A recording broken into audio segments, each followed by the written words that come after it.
Low pressure area sa silangan ng bansa na natiling maliit ang tsansang maging aktibong bagyo o low pressure area.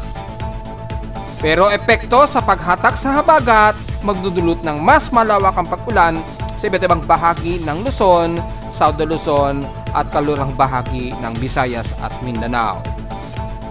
Pag-iral din ng habagat kasabay ng extension trough ng low pressure area sa silangan magdadala ng mga malawakang ulan sa halos buong kanluran ng bansa, kabilang na ang northwest Luzon hanggang west portions ng Mindanao. Bagamat sa Mindanao ay mostly ay moderate ang lagay ng panahon, hindi kagaya sa may bandang Visayas.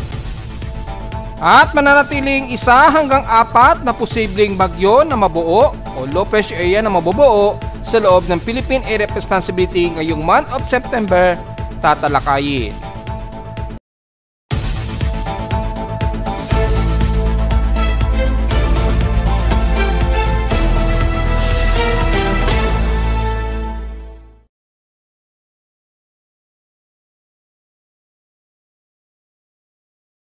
Hello, good morning mga folks. Welcome po muli sa ating Daily Weather Bulletin at Analysis para sa unang araw ng September 2025. Ang oras sa ating Boss Mike Memaga, alas 10:43 na ng umaga. Mula pa kagabi ay hanggang ngayong kasalukuyan na nag-uulat tayo ay patuloy na ngayon tayong iniiral ng mga pag-ulan dahil kahapon nga po ay nagkaroon na tayo ng extension ng trough nitong low pressure area. Bagamat maliit pa rin ang tsansa na maging bagyo, nagkaroon ito ng combination dahil sa umiiral na habagat dito sa kanluran ng bansa. Siyempre, pinagsamang epekto ng surface trough ng nitong low pressure area at ng habagat ay asahan talaga na magbududot po ng malawakang ulan, lalo na dito sa Luzon area, sa may bandang Central Luzon pababa ng Calabarzon. So damay na po ang Metro Manila and the rest ng South Luzon hanggang Visayas at sa kanlurang parte ng Visayas at Mindanao.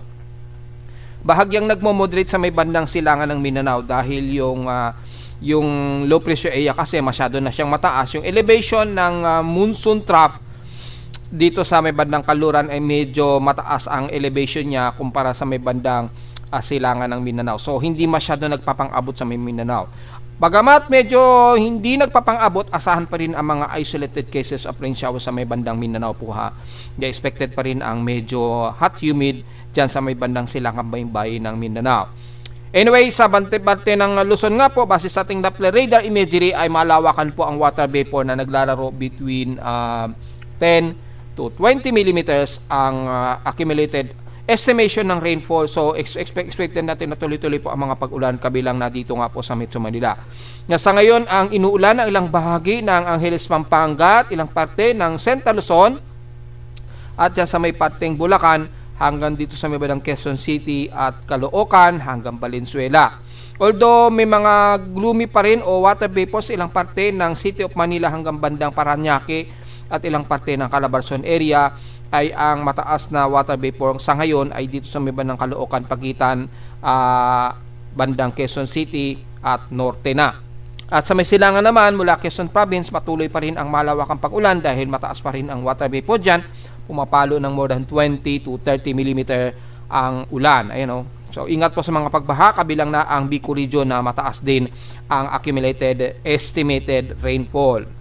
So pakanluran po lahat ang galaw niyang trough na yan, kaya asahan po natin na aabutin ang buong Metro Manila sa aasahang mga pag-uulan. At kita naman sa ating lightning detection system, dahil very saturated na po tayo, wala masyadong mga aktibong lightning strikes, hindi po kagaya kagabi na mataas pa rin po ang mga pagkulog at pagkilat. So kung bibilangin natin gamit ang ating real-time na lightning detection system, hintayin natin mag-load muna yung 100 minutes ago para mabilang natin ang within 2-hour period. So wala naman po, so lumalabas 13 lamang ang lightning strikes ang kasalukuyang na ire-record na aking lightning detection system. Ibig sabihin lamang po yan ay dahil sa masyado ng malamig yung paligid dito sa itaas, expected medyo mababa lamang ang accumulated na mga pagkulog at pagkilat, hindi kagaya po kaghapon at kagabi. So medyo tataas malamang dito sa may bandang Mindanao po, lalo na't papagitan dyan yung malamig at mainit dala ng trough at yung parang medyo mainit na istalis dito sa may bandang Mindanao po ng konti. So, depende sa accumulation, magkakaroon po kayo ng mga pagkulog at pagkilat sa maghapon. So, kukunti lamang, nasa 30 lamang ang lightning strikes at nakataas ang thunderstorm watch sa may bandang Visayas nga po, kabilang na ang Cebu, Bohol, Siquijor, Negros Oriental hanggang Leyte at Southern Leyte. Kasama ng Eastern Samar at Biliran, within 12 hours po ang forecast sa kanila. Well, obvious naman po dahil sako po kayo ng mga pag-ulan. At sa Northern Luzon naman, kasama na ang Cagayan Valley, ay nakataas din ang mga pag-ulan sa inyo at mga pagkulog at pakilat. Kabilang na ang Cagayan Valley at Ilocos Norte, within 12 hours daw yan according sa data feed ng advisory kay Pag-asa. Sa ating current conditions, overcast, gloomy, humid at cold humid. Overcast po ang umiiral sa amin sa Caloocan ngayon. At makikita natin medyo basa-basa pa po yung paligid sa amin dahil pasulpot-sulpot po ang buhos ng ulan. Pero mula kaninang madaling araw ay tuloy-tuloy na nagkaroon ng malakas na pag-ulan dito sa amin sa Caloocan hanggang sa nagpalit na nga po ang month of September. At inasahan po natin sa maghapon ang tuloy-tuloy pa rin na pag-ulan sa Metro Manila dahil mataas po ang estimate of rainfall. Sa lowest temperature na itala naka weather station kaninang 5:45 AM nakapagtala kami ng lowest of 23.8 degrees Celsius at kahapon nasa 30.4 degrees Celsius po. Ang pinakamataas na namin na air temperature kahapon nito ng tanghaling tapat at 12 o'clock PM, meaning mababa ang naging heat index namin kahapon na 39.9 degrees Celsius lamang ang pinakamataas na heat index. At dahil po sa highly concentrated po ang ating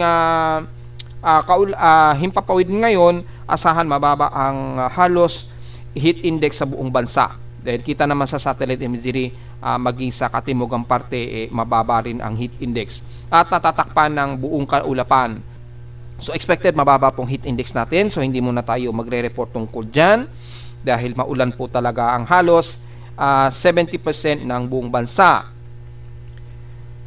So kung tatabi kagad natin sa PH extremes in past 24 hours, nangunguna sa ngayon ang Apari na may pinakamataas na temperature of 33 degrees Celsius at sa Baguio ay nasa 18 degrees Celsius ang lowest temperature at sa inulan ng San Jose, Occidental Mindoro nakaranas sila ng heavy rain at total rainfall of 88.5 mm na total rainfall. Kahapon 6.9 mm lamang ang total rainfall namin pero ngayong araw pagpasok po ng A1 ay nakatotal na kami ng 24.9 millimeters ang total rainfall. So meron na kagad kaming unang total rainfall for September. So madadagdagan pa yan. Ang average rainfall namin for the month of September mas mataas, 608 millimeter ang total. So ibig sabihin dito, posibleng nagkaroon ng mas maraming bagyo at mas lumapit dito sa Luzon. At dahil September na nga po, magbabago po yung mga trajectory ng bagyo niyan ha.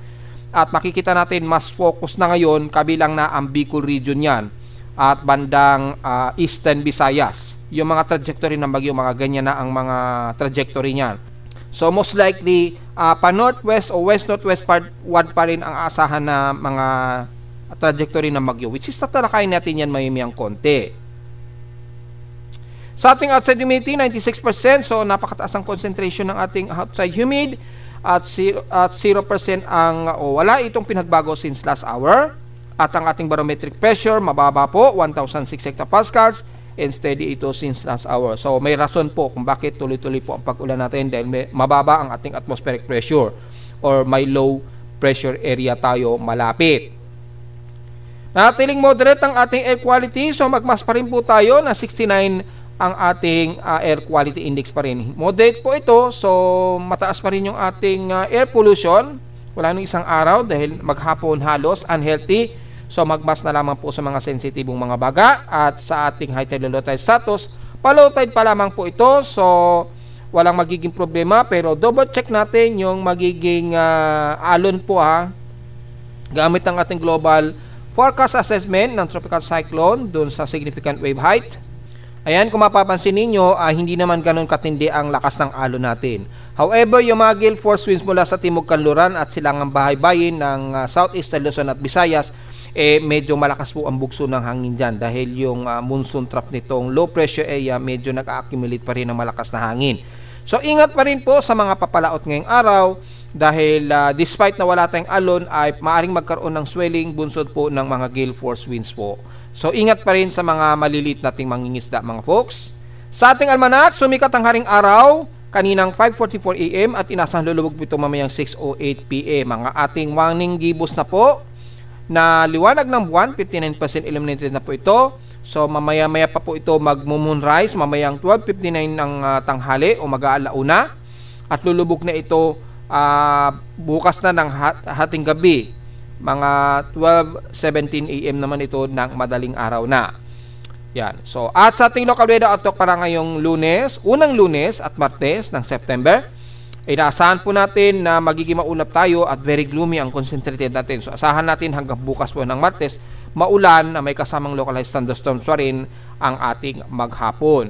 Bago natin makakalimutan, reminder lang po sa mga astro chasers dyan, 7 days na lamang po para magkaroon ng total lunar eclipse.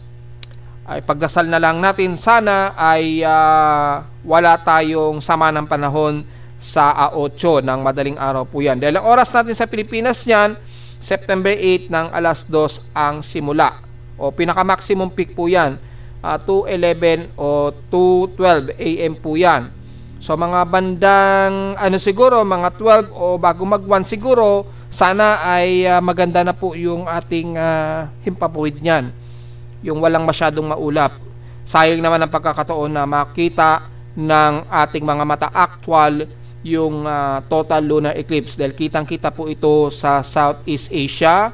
Ang epicenter kasi ng yung pinaka-umbra ng Earth ay nasa may bandang pag malapit sa may bandang India ang pinaka-sentro. Kaya kitang-kita natin sa Pilipinas, sa west portions ng Australia, China, India at maging ng Russia ay makikita nila ang namumula nating buwan dahil po sa gaganaping total lunar eclipse po. Yan. So, napaka-rare po na pagkakataon na matingnan natin to. Dahil yung kahit mga gumagamit lang kayo ng cellphone, kung maganda ang inyong himpapuwid, makikita po natin ng malinaw yung total lunar eclipse po. Sa Universal Time Coordinates, September 7 yan. Pero oras natin sa Pilipinas, mga September 8 na po yan ng madaling araw. So, maliwanag po yan mga folks. Ang pinaka-highest peak po niyan, mga bandang alas 2. Yan. Mga alas 2, 11 o 12 ng madaling araw. Yan po yung pinaka-detalye. Yan. I-zoom in natin para sa mga gustong makita ang detalye. Mag-e-eclipse ito kita sa Antarctica, Asia, Russia, Africa, Oceania at Europe. Oras natin sa Pilipinas, mga September 8 na po ito ng madaling araw. Ang maximum peak to 12 AM halos. So, siguro mag-set up na po kayo ng mga telescope ninyo mga bandang alas 12 po.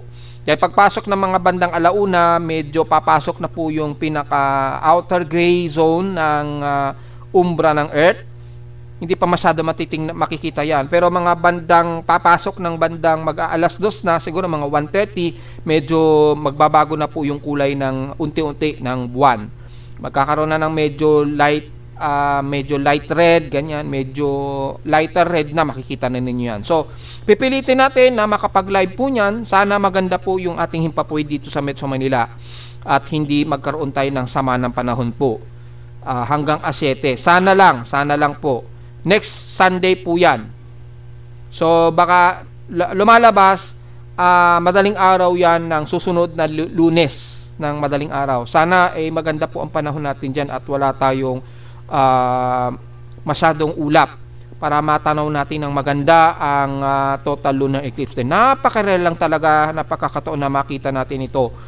At paghahandaan ko rin ito ng sobra para makuna natin at susubukan pa rin natin makapag-live ng magdamagan para makita naman ng mga follower ko yung actual na total lunar eclipse. Kasi maraming lumalabas kasi sa mga internet. Minsan, peke na lang yung mga binipost nila na repeated na lang na video. Pero hindi na siya actual. So, iiwasan ko po yung ganon dahil kawawa naman po yung mga gustong makakita naman ng actual na lunar eclipse. So pipilitin natin mag-live. Sana pong papalarin ng Panginoon na maging maganda po ang himpapawid namin dito sa Caloocan para makapag-set up po tayo at ma-set up na natin na maaga yung aking Newtonian telescope.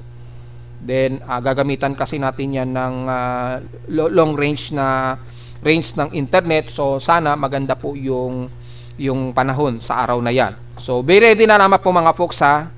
So sa highest and lowest temperature expected ng inaasahan nating panahon ngayong araw hanggang bukas, maglalaro 29 to 33 degrees Celsius and lowest temperature expected 25 degrees Celsius. At ayon sa Data PND Pag-asa o sa local weather advisory, although 3 AM po ito na report na mataan ng low pressure area na C95W, 570 km east-northeast nito ng Biracatanduanes. Well, hanggang ngayon, mga nasa bandang Biracatanduanes pa rin siya. Yan. Or 695 km east of Dayat Camarines Norte. Yan. So, sasabay po yung trough niya at southwest monsoon.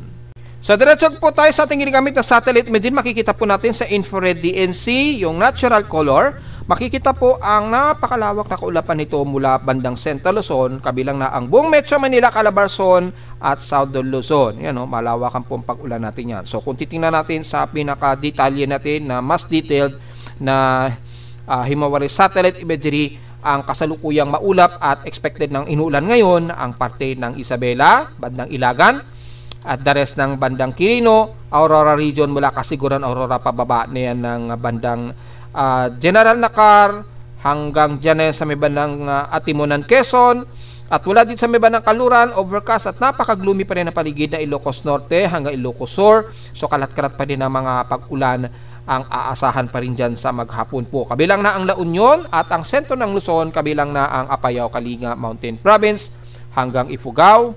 At kasama na ang Benguet, Nueva Vizcaya and the rest ng Central Luzon dahil mataas ngayon ang accumulated water vapor dyan. Ayan, kasama na ang buong San Jose, Dagupan sa Pangasinan at Zambales. Nakakaranas kayo ngayon dyan ng mga inaasahang mga kalat-kalat at pag-ulan at posibleng mga pagkilat at pagkulog pa rin dyan.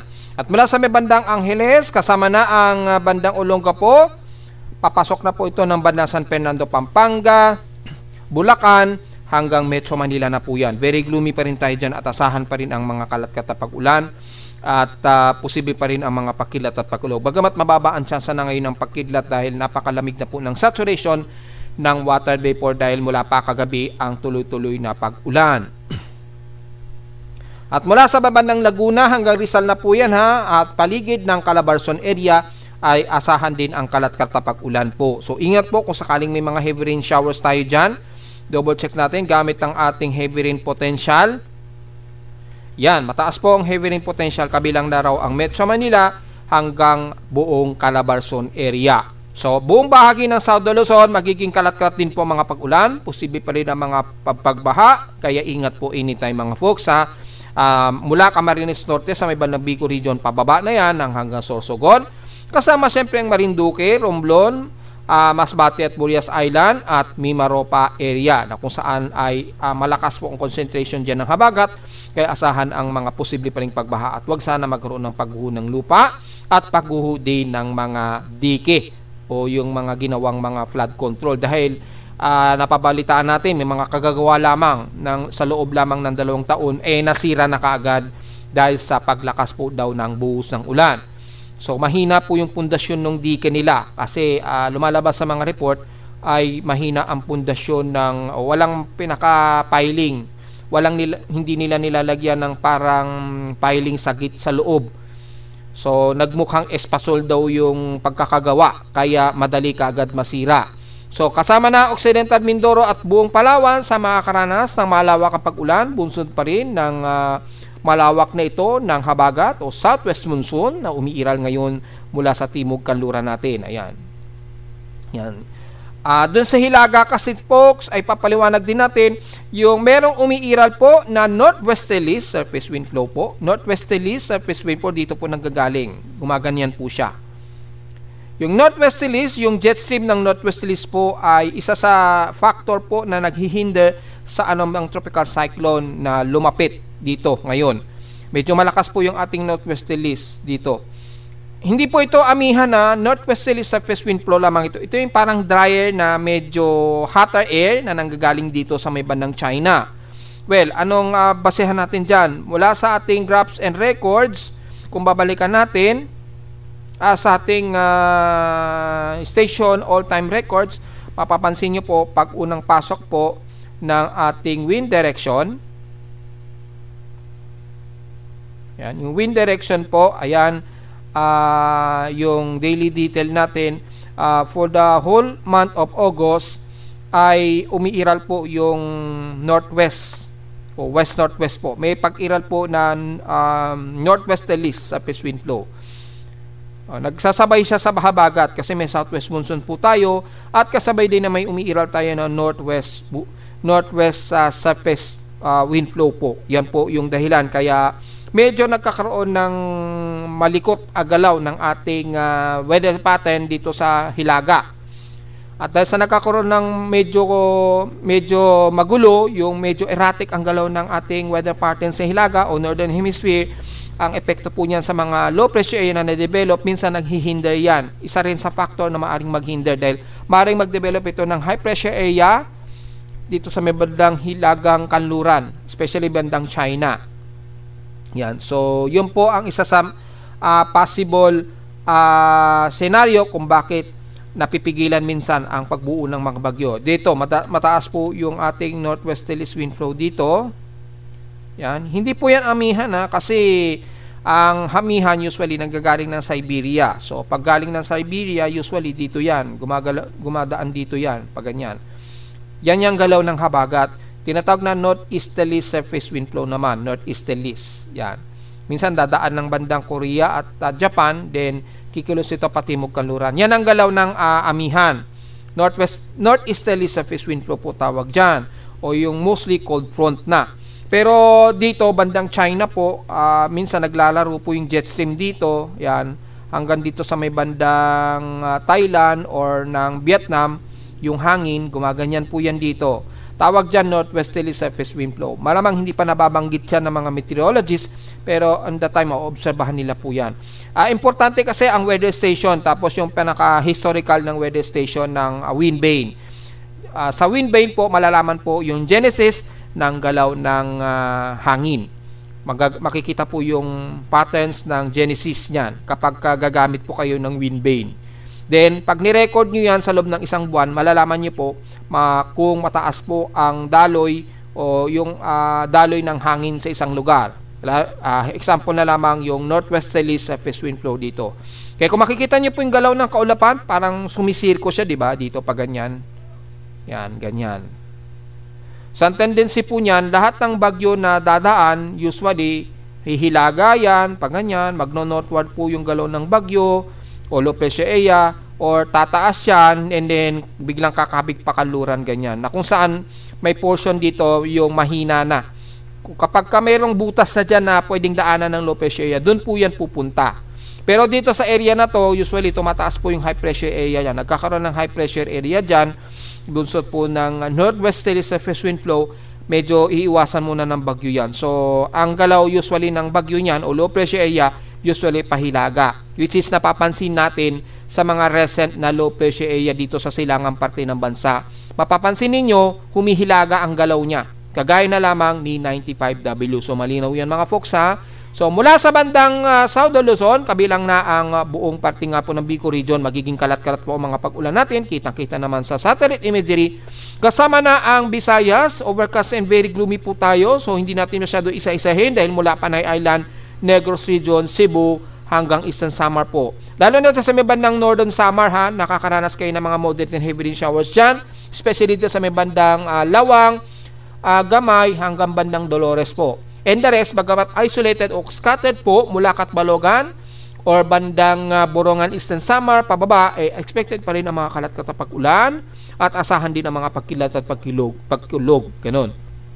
So, dito, magiging gloomy po ang paligid ng Leyte, Cebu, Bohol, hanggang Negros region po yan. So, hindi mawawala pa rin ang mga kalat-kalat na pag-ulan na may pagkilat at pagkulog sa inyo. Mula dito sa may bandang Panay Island, medyo mas uulanin ang bahagi ng Antique, mula Malay, Barwaga, Ibalay, yan, hanggang dito sa bandang Libakaw, pababa na yan ng bandang Tobias Ponier o Anii. Diyan medyo mataas po yung accumulated water vapor na asahan pa rin ng mga ilang light to moderate and some heavy rain shower cluster ang iiral. Pagdating man sa Mindanao, medyo uulanin pa rin kayo sa may bandang Zamboanga Peninsula, lalo na sa dulo po ng Zamboanga City at Basilan at Hulusulu. Although nagmo-moderate po sa halos buong Mindanao dahil medyo manipis lamang ang kaulapan dito, pero yung Southwest States pa rin medyo dadaloy dyan, expected din, at kasama ang mga surface trough dito sa may bandang Silangan na magdadala rin ng mga kalat-katapag ulan sa buong silangan ng Mindanao. Sa ngayon, ang Northern Mindanao, medyo katamtaman muna ang lagay ng panahon mula Cagayan de Oro, Misamis Oriental, Camiguin hanggang Agusan del Norte at Surigao del Norte. Asahan pa rin sa maghapon ng kalat-katapag ulan na may pagkilat at pagkulog anytime, so importante pa rin ang payong mga folks dahil araw po ng Lunes ngayon, medyo rush. At mula sa may bandang Eastern Mindanao, mula Surigao del Sur, Agusan del Sur, all the way pababa ng Davao de Oro, ay magiging maulap, very overcast and gloomy pa rin ang paligid natin maging sa buong Davao Region. Kaya asahan pa rin ang makulimlim na paligid anytime at mga kalat-kalat na mga mahina hanggang katamtamang pag-ulan sa maghapon po.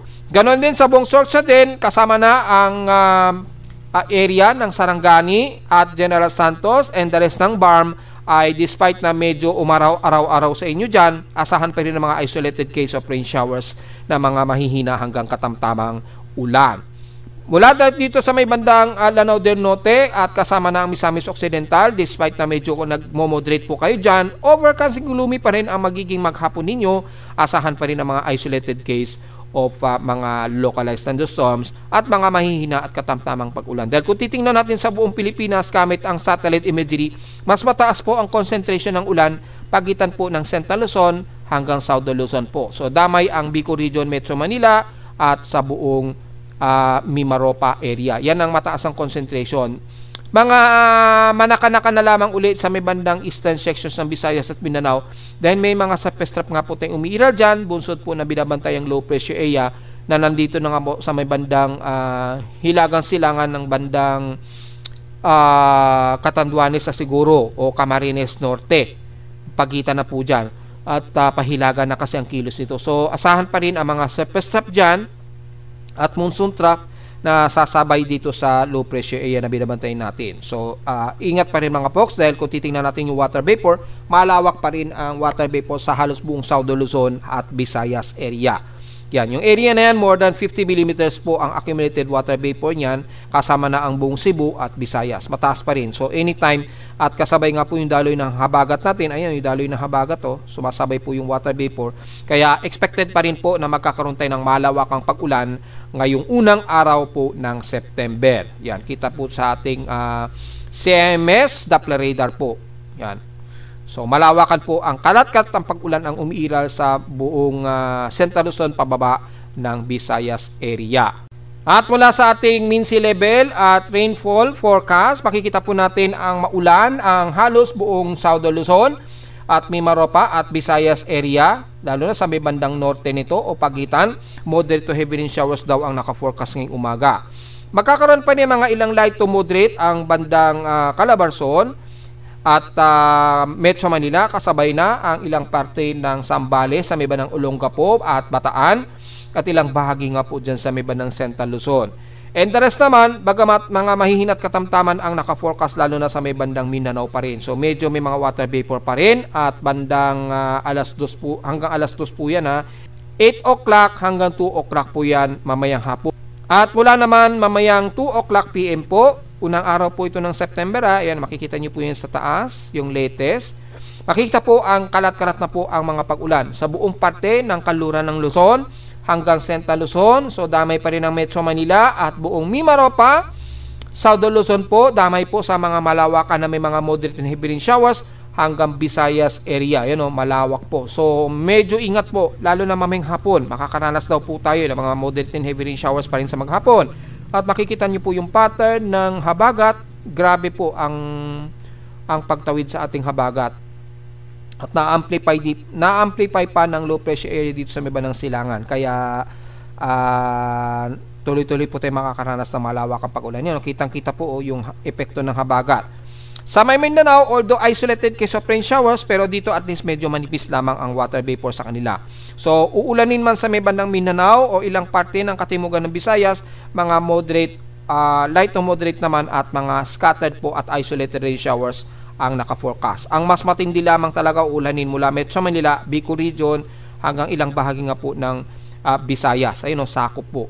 So, ingat po sa mga pagguho ng lupa at mga inaasahan pa ring pagbaha. So, ready anytime. At mamayang gabi naman onwards ay halos buong Northern Luzon, damay pa rin ang Metro Manila at Southern Luzon at buong Mimaropa ay patuloy pa rin daw tayo na makakaranas ng moderate rain showers to some heavy rain showers po hanggang mamayang gabi. So, mukhang maghapon po na magiging makulimlim at medyo madilim ang ating paligid na may kasamang pong mga bugsuan na mga pag-ulan po ngayong maghapon. Unang araw yan ng September, base na rin sa ating rain-in sea level pressure courtesy of ECMWF po. Yan. So, hindi pa yan naka-upload sa aking webpage dahil under observation ko pa dahil may mga error pa pong lumilitaw dyan kaya pinag-aaralan pa natin bago natin tuloy yung i-upload sa aking webpage.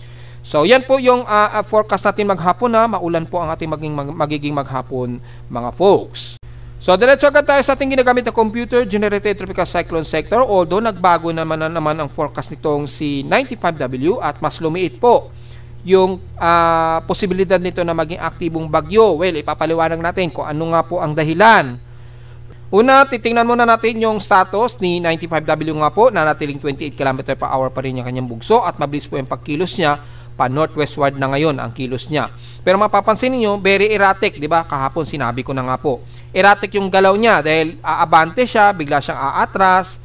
Yan, then biglang hihilaga. Then ngayon, bigla na naman siyang magno-northwestward ang gilaw niya. Kaya sinabi ko na po sa inyo kahapon pa ay magiging very erratic ang galaw nito. So, on forward, ay magiging magulo ang kilos niya pero unti-unti pa-northward ang magiging kilos niya. Yan.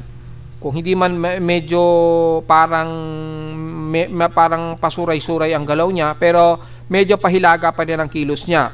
At may mga lumalabas na indicated forecast, medyo pagtaas dito sa may bandang northeastern Luzon, sa may bandang extreme northern Luzon, kakabig ito pa ganyan, pa west-northwestward or bandang pa westward. Yan ay mga lumalabas po ng mga forecast at least binibigyan lamang namin kayo ng mga long range forecast na posibleng magiging galaw ng low pressure area. Na sa ngayon, natiling mababa ang tsansa niya sa loob o sa susunod na 24 oras na maging tuluyang tropical depression. So mukhang malabo ang matawag ito na Kiko sa ngayon dahil nagbabago na naman yung kanyang extended forecast. At dahil sa walang significant na pag-enhance ng kanyang maximum sustained wind, although mababa ang kanyang center air pressure na 1,005 hectopascals. As of 11:15 AM na nga po ito.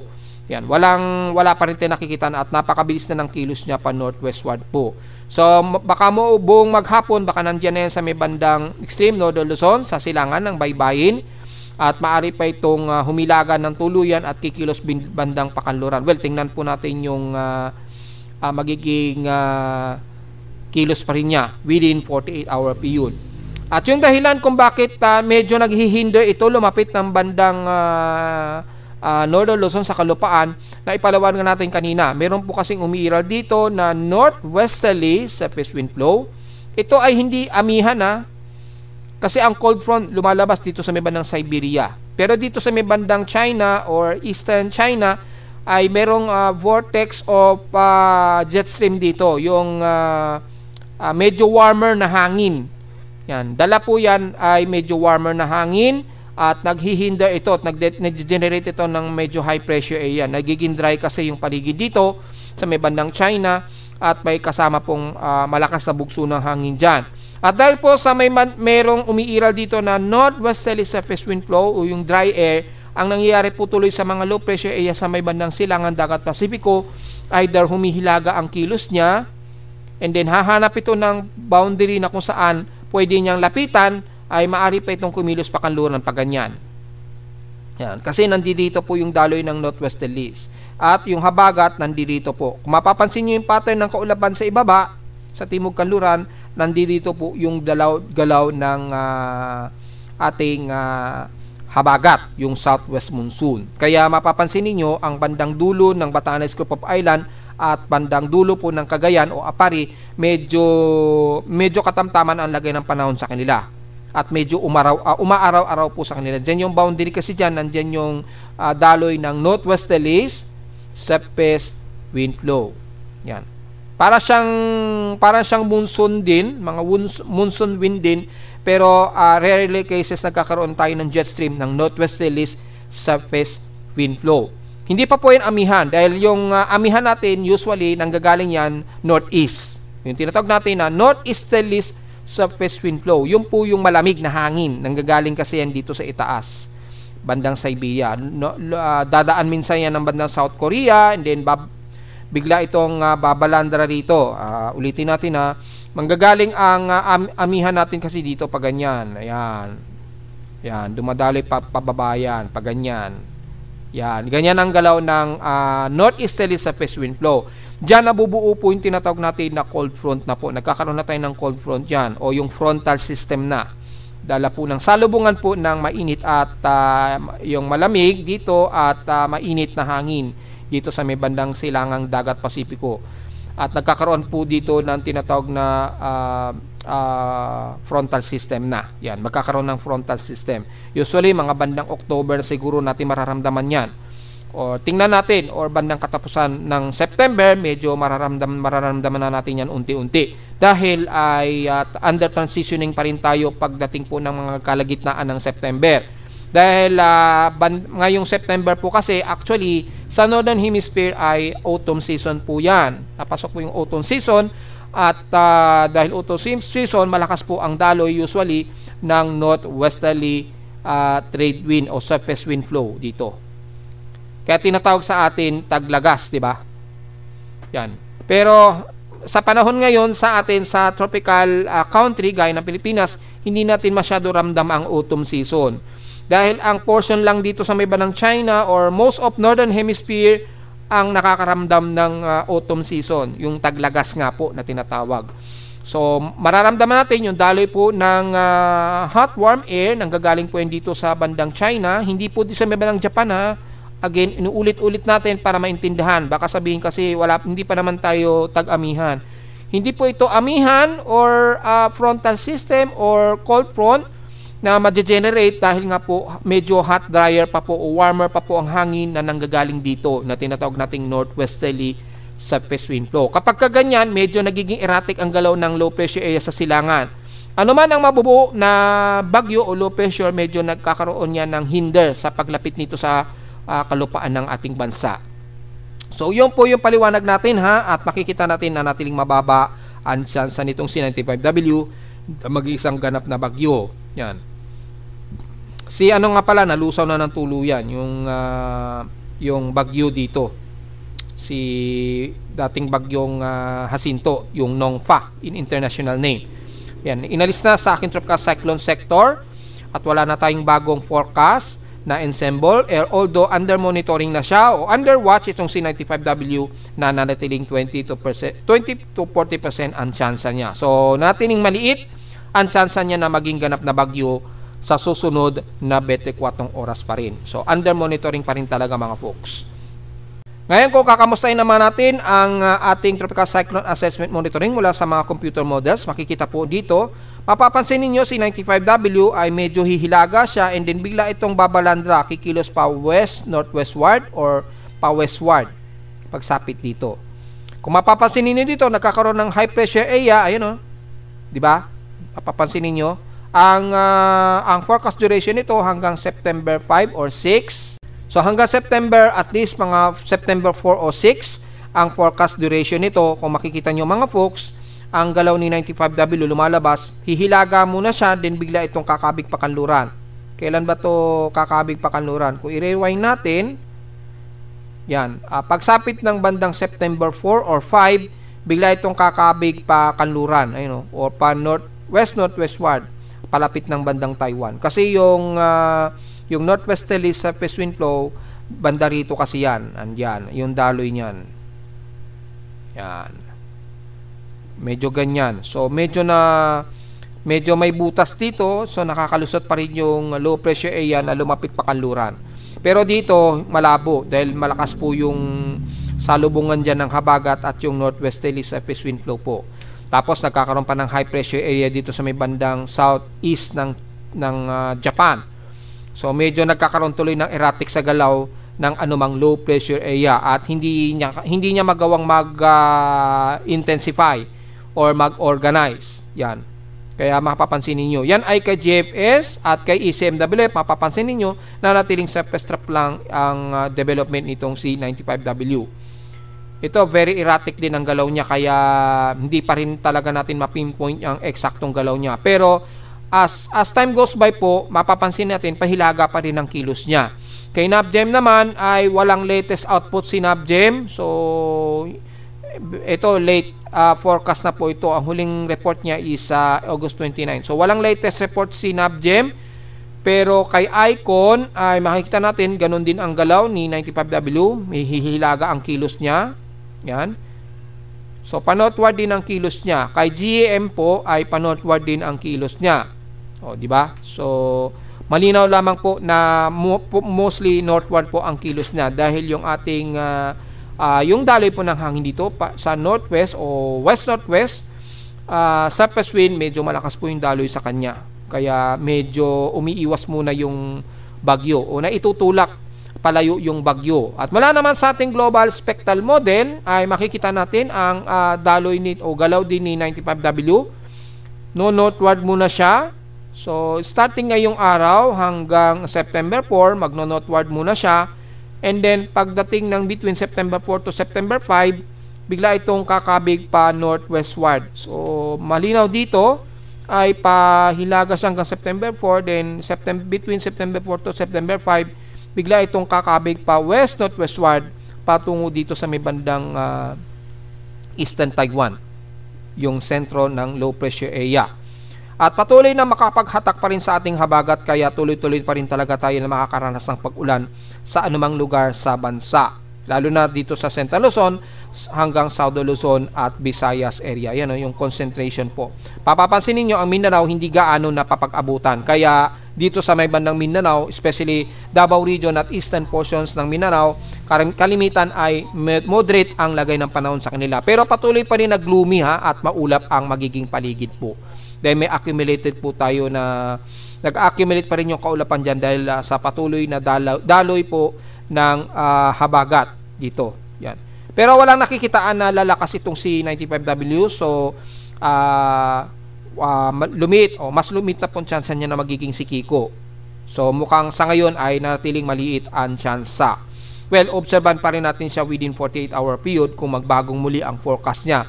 Sa ngayon, yun lang po ang nakikitang kilos niya base na rin sa ating global spectral model courtesy of Pag-asa and Japan Meteorological Agency. Yan. So, yung steering environment, bakit medyo erratic at yung epekto po ng northwesterly surface wind flow. Tingnan po natin yung environmental steering. Yan. Makikita niyo po na medyo drier po dito sa bandang southeastern part ng China. Kung titingnan niyo po. Yan. Medyo tumataas po yung atmospheric pressure dyan. And then, yung daloy po ng northwesterly surface wind flow. Yung jet stream po ng drier air dyan. So, yung jet stream po ng drier air dyan na medyo warm, yung northwesterly surface wind flow. And then, kasabay ng vorticity dito, dulot po ni 95W. At makikita ninyo, nagkakaroon ng influence kasabay po ng habagat. Yung hatak sa ating southwest monsoon. Ang resulta po niyan, ang galaw po tuloy ng low pressure area ay nagno-northward. Yan. And then, bigla itong dahan-dahan kakabig pa west-northwest or northwestward. Dahil patuloy po na medyo napipigilan siya dito ng hangin o may medyo warmer na hangin na tuyo dito sa may bandang southeastern part ng China. So, yun po yung pinakapaliwanag at kitang-kita naman po yung epekto. Dito naman sa southeastern Japan, mayroon pong high pressure area dito. So, hihirapan tuloy na kumilos diretso pahilaga ang anumang low pressure area na mabubuo. Ito po yung steering environment, medyo erratic din, ayan. Yan, medyo nagpapagulo ngayon sa galaw ng anumang low pressure area dito. So hihilaga talaga yan, and then hahanap yan ng butas na makalusot dito. Ito po yung boundary na kung saan pwedeng makalusot ang anumang low pressure area. Ito yung medyo nakakahinga siya. So ganyan ang magiging galaw po ng anumang low pressure area. Malamang ito yung sirkulasyon ng low pressure area in past 12 hours o 6 hours. And then makikita nyo po pahilaga ang nagiging kilos ng low pressure area na ito. At mataas po yung kanyang vorticity dito sa may bandang south quadrant niya.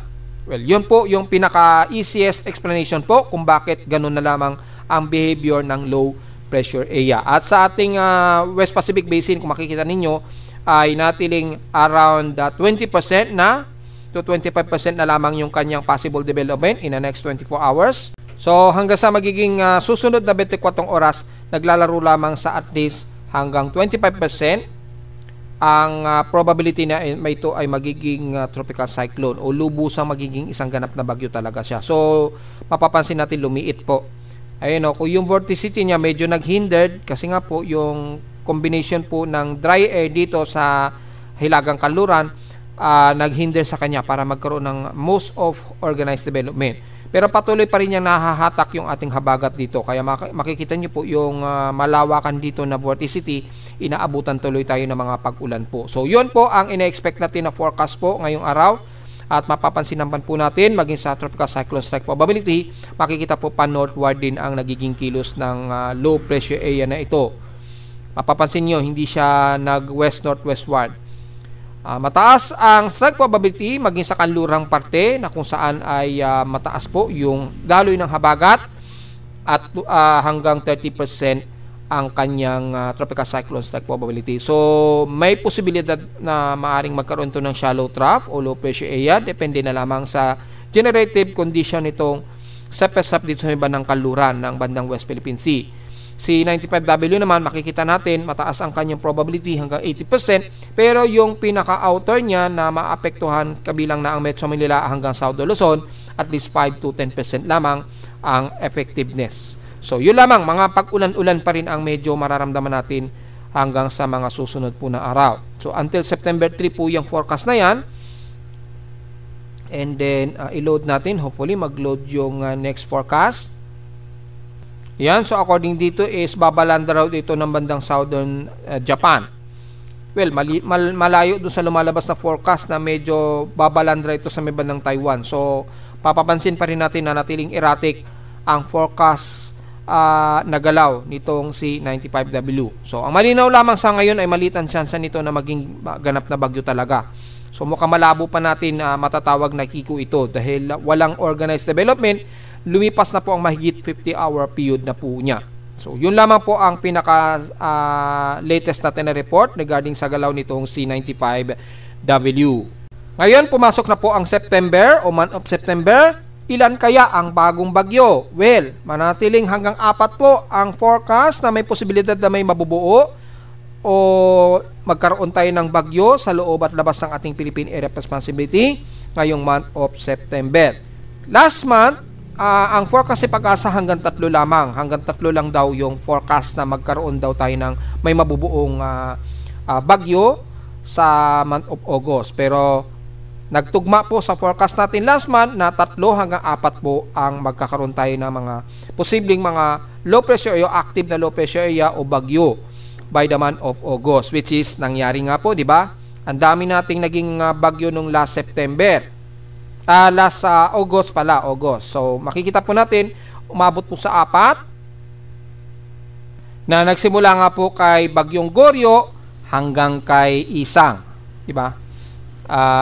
Hanggang Jacinto pala, hanggang kay Jacinto. So lumabas po 4 po yung bagyo na nabuo sa loob ng ating Philippine Area of Responsibility po. Although lumabas din sa forecast natin, pumasok po yung at least 45 to 60% chance na magkaroon tayo ng mas malakas na bagyo. Nagkaroon man tayo ng mas malakas na bagyo, pero at least medyo lumihis po ito. At usually, pagka-exit sa baba ng kanluran po ng Luzon, tsaka na lamang siya naging ganap na mas malakas na bagyo po. So medyo pinalad po tayo talaga na tamaan ng rekta ng 4 na bagyo na ito. At most of them hindi masyado nagkaroon ng malakas na direct impact sa Luzon, lalo na dito sa Luzon.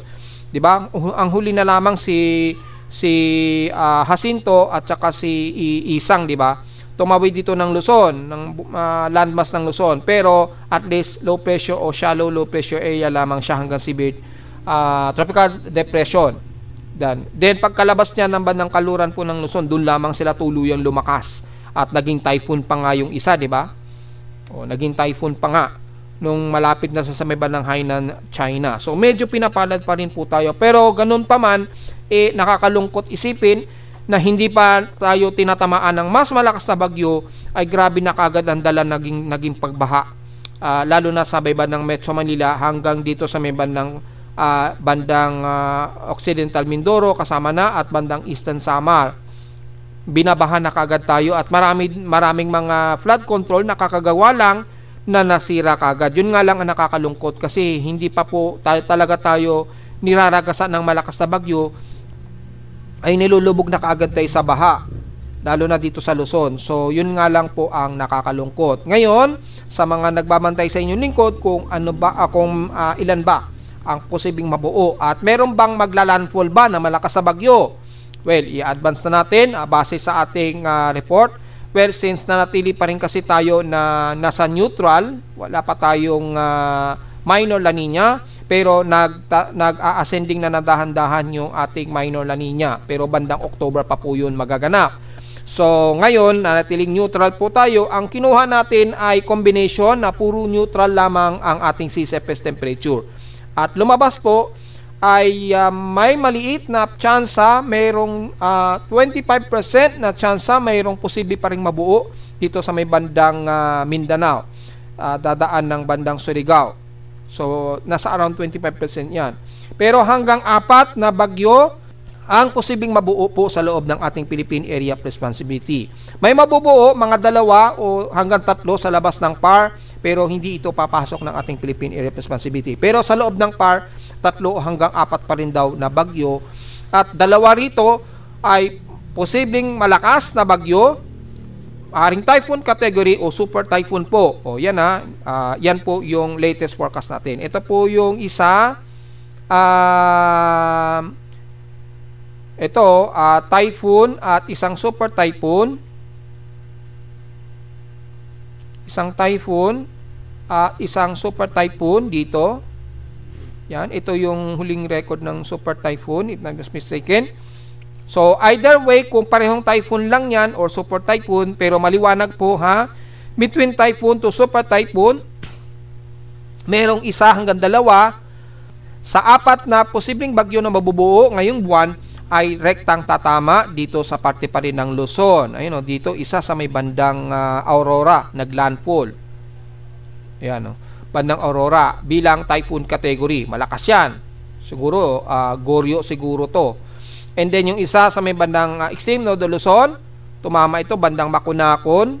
So ito, nakalimutan sino ba ito? Naalala ko na ng bandang Makunakon nito Naging typhoon category rin ito. At meron ding super typhoon. Meron ding isa sa may bandang Batanes Group of Island. Typhoon category din ito.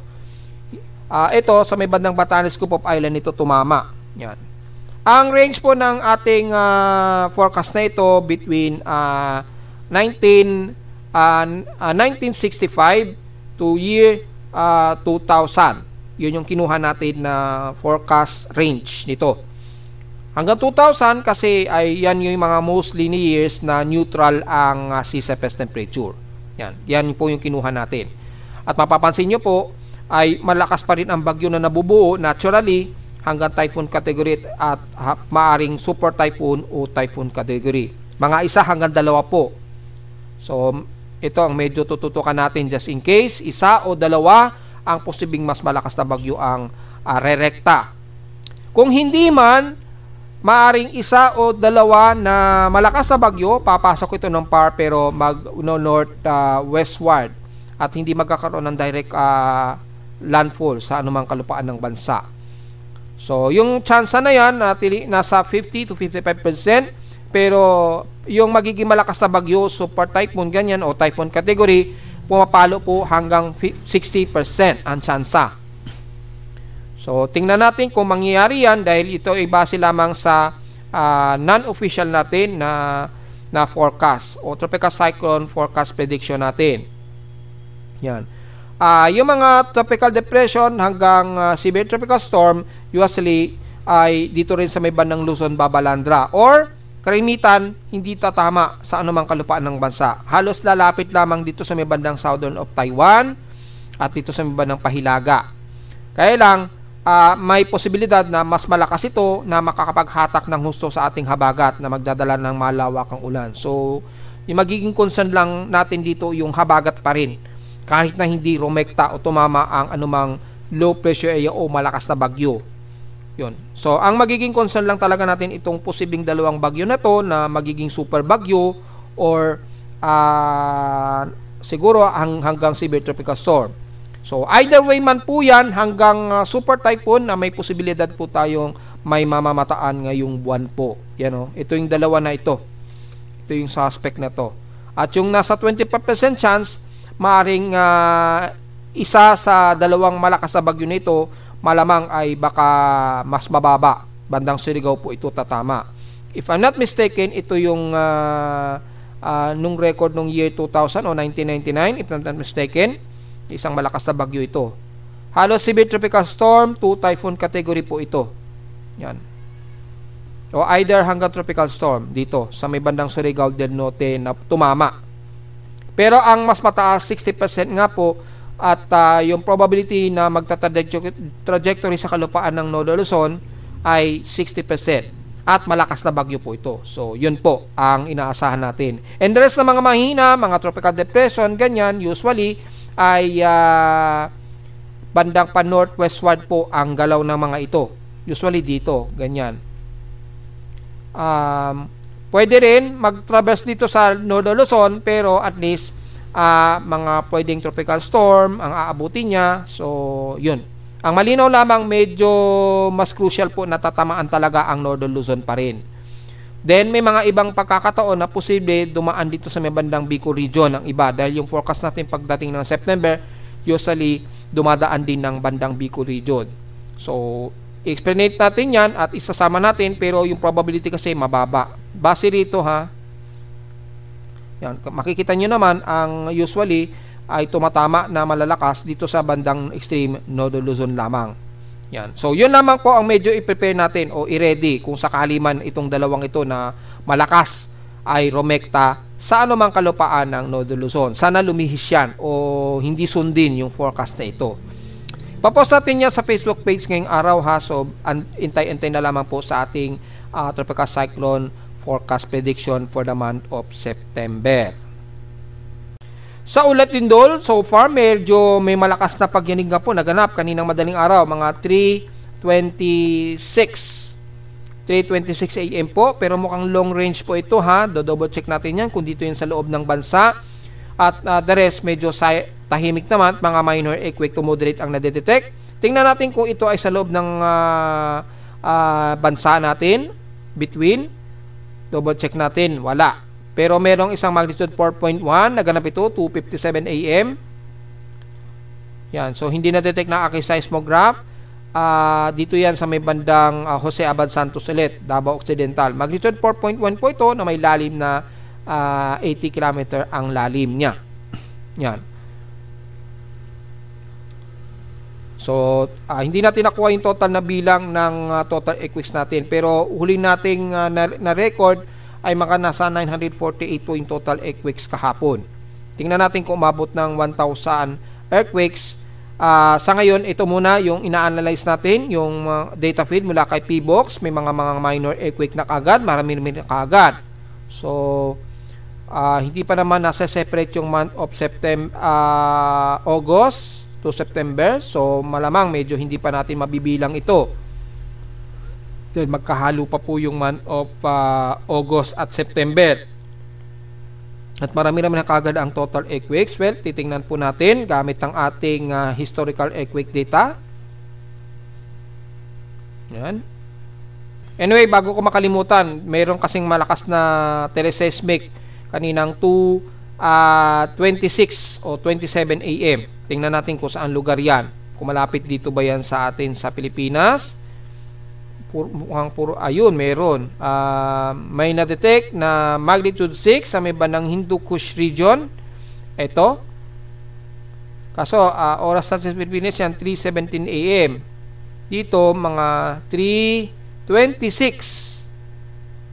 So malamang ito nga yun sa Hindu Kush region. Yan. Oras 3:17 PM po ito eh. So dito mga 3:26 ng madaling araw. Kung dito 3:17 AM ng madaling araw. So yun. 3:27 naman nag-arrive sa amin sa Caloocan. Yan. Magnitude 6 po ito na may lalim na 10 km lamang kaya na-detect sa akin seismometer. Naganap ito 3:17 AM oras sa Pilipinas, pero yung travel time yan napakahaba kaya nag-arrive ito sa amin sa Caloocan mga 3:27 AM na po. Imagine gaano kalayo yung travel time niyan. So sa malapit sa pinaka-epicenter 3:17 AM po ito naganap. So nagkaroon ng intensity 2 to intensity 4 ang paligid niya ng bandang Hindu Kush region, Afghanistan. So yun po yung na-detect na aking seismograph na teleseismic. So paglilinaw lamang yan mga folks. At sa total earthquake natin last month, noong August, nakatotal pa rin tayo ng 1,003 na total earthquakes. 961 dito is magnitude 2.0 pataas, 40 sa magnitude 4.0 pataas, at nanatiling dalawa ang magnitude 5.0 pataas. So nakaabot pa rin siya ng mahigit 1,000 ang total earthquakes last month of August. So kung susamahin natin ang total na naging earthquake ay nakaabot tayo ng 11,630 total earthquakes na ngayon. Since tuloy-tuloy pa rin nadadagdagan yan at makikita natin ay nangunguna pa rin sa may pinakamarami ang magnitude 2.0. Yan, base na rin sa ating earthquake o annual earthquake frequency at ngayong last month ng August na mababa po yung total earthquake natin for magnitude 5.0. Yan. Sa 4.0 ay marami-rami pa rin, umabot pa rin sa 40 ang total earthquakes natin for magnitude 4.0 pataas. So medyo kalmado po ang malalakas sa pagyanig natin last month. Hopefully this month ganun din. Sana ko konti lamang yung mga malalakas na mga pagyanig mga folks. At narito naman ating 3-day to the weather forecast para sa unang araw ng September 2025.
At hanggang dito na lang po ating daily weather bulletin at analysis para sa unang araw ng September 2025. Huwag mo kalimutan na mag-like, share, subscribe po sa ating YouTube channel at visit lamang anytime sa ating website na www.pimoweather.com para sa ibang detalye gusto malaman na hindi natin isama ngayong tanghaling tapat na sa ating report.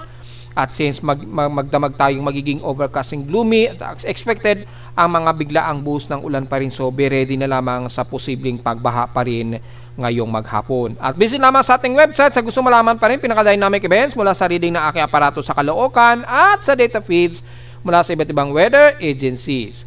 Maraming salamat po mga folks at magandang araw po sa ating lahat.